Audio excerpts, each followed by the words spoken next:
Hello everyone, welcome back to the channel. I'm Ben, this is Books with Genghis Khan, and today I have for you a mid-month check-in. I want to discuss what I've been reading these past couple weeks, and I'm about to head off on a little vacation to Banff National Park in Canada. I'm really excited, won't be able to do much reading, and I wanted to get you a video before I head off for a few days.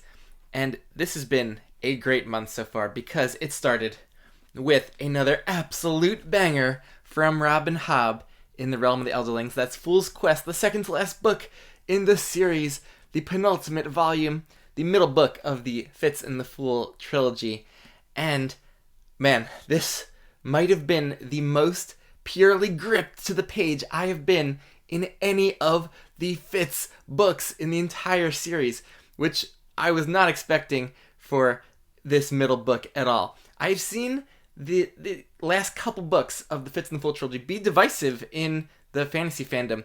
A lot of fans of the earlier books and subseries tend not to love the direction of this final trilogy, but a lot of other fans love it to death, and it's some of their favorite books in the whole series. And I think I am falling with that latter camp because it is just so intense, and I am there for it.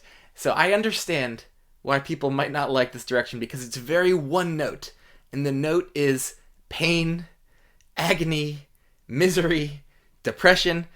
We're with Fitz throughout this book where things have not been going so well for him as you might expect, but it's just particularly down in this one. And yeah, I get it why people might not love just wallowing in that misery, but I found it so compelling because that internal monologue for Fitz is just so vital. Even if it's kind of in pain and misery, there's so much life and impactful emotion there that we've been spending so many years following Fitz's journey, and it's all so meaningful by the time we are with him here. And so I just could not have been more gripped, more in suspense with everything that was happening, and not even that much happened in here. It's a pretty chunky book. There weren't a lot of actual new narrative events. Kind of slowly takes its time setting things up for this finale, and we just spent a lot of time catching different characters up on certain things, but all these moments were just kind of just saddled with this dread, and it just charged everything with extra import and meaning. And just a magnificent book for me, yet again, with Rob and Hobb, who has really had hardly any missteps for me throughout this entire series. Maybe a couple blips here and there in the Rainwild Chronicles. But man, I have come to become so attached to this, and I will be speaking about this with my buddy reading partner in crime, Colin from Colin's Corner, probably on his channel.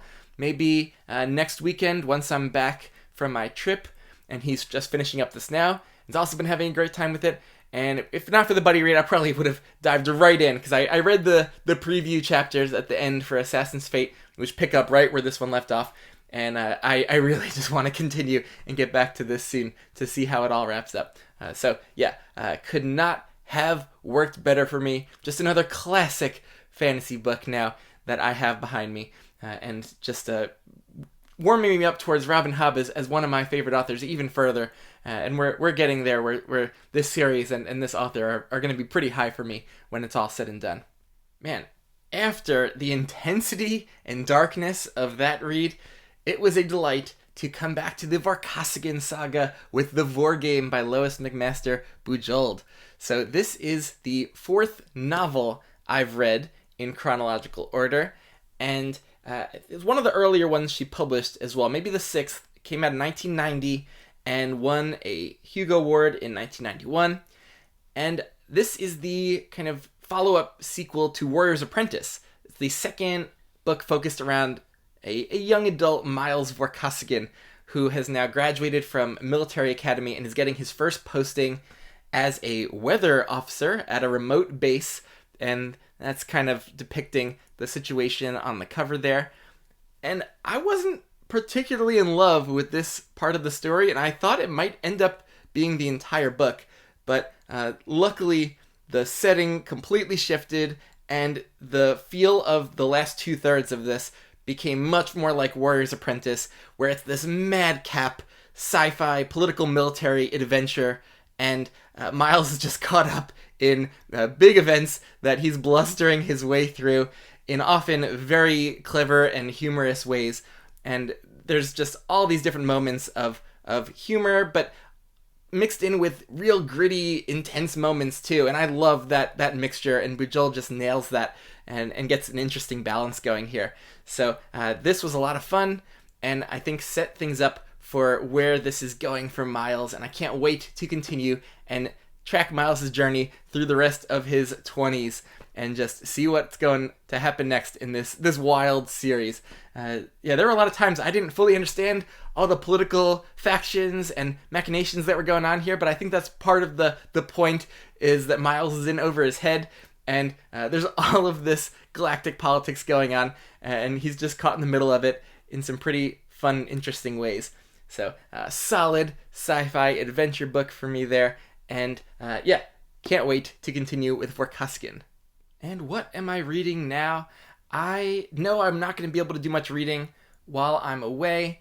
Maybe I'll be able to dig into something on my Kindle on the plane, or a new audiobook. I'm not sure exactly what I might read yet, but I am rereading The Way of Kings by Brandon Sanderson. I want to just steadily read through the 4 books leading up to the Wind and Truth release in December, and so I've begun that, and man, the first 100 pages of this thing are doing such heavy lifting with introducing us to this planet of Roshar and slowly dribbling out facts about the current reality, the politics, the ecology and flora and fauna, and the history too. I just love the steady introduction we get to this, and then through particularly the POVs of Kaladin and Shallan, and knowing where their arcs go, seeing the beginning of where they start is just really satisfying, and just helps you appreciate these really long-term character arcs that Sanderson built that had so much impact. So I am really enjoying the reread so far, and Kaladin arriving at Bridge 4, so intense. Shallan trying to impress Yasna in Kharbranth. Man, there's just some things that we've come so far from. It's wild in just 4 books. So this is going to be a fun long-term reread that I don't know how fast I'm going to take it with that, but over the next bunch of months I'll be going through them, and it's definitely has been one of my favorite series, and it's nice to come back after a bunch of years being away, and just folding back in to this comforting story, even if it is quite intense in some parts, and so that's going well. And otherwise, I'll come to you in a couple weeks with my monthly wrap-up with anything else I might pick up. When I'm back, I might try Book 3 of General and Bastards, Republic of Thieves, since Zamar has been loving that series and wants to buddy read that one, and it's been more than a year since I read Red Seas Under Red Skies and loved that one. So I'm excited to get back into that series ahead of maybe some new releases in that series coming up soon that Lynch announced. So that's a good time to get back into Lynch. So that's what I have on my plate. Let me know what you've been reading, and if you've enjoyed the Vor Game or Fool's Quest, let me know. I'd love to hear it. And I'll catch you later.